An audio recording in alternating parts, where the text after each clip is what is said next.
मम धर्मार्थकाममोक्षचतुर्विध फलपुरुषार्थसिद्ध्यर्थं पुत्रपौत्राभिवृद्धि सर्वाभीष्टसिद्ध्यर्थं सिद्धिविनायकप्रीत्यर्थं ध्यानावाहनादि षोडशोपचारपूजां करिष्ये।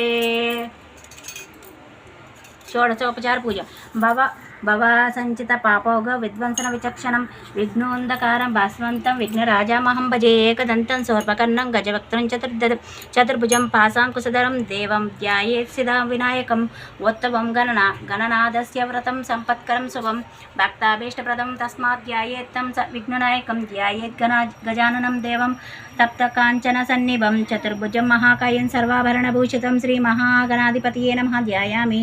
अत्र गच्छ जगद्वन्द्य सुराराजिचेत्स्वर अनादिनाद सर्वज्ञ गौरी गर्भसमुद्भव आवाहयामि मुक्तेकपुष्परागैश्च नानारत्नैर्विजयराजितं रत्नसिंहासनं चारुं प्रीत्यर्थं प्रतिगृह्यताम् आसनं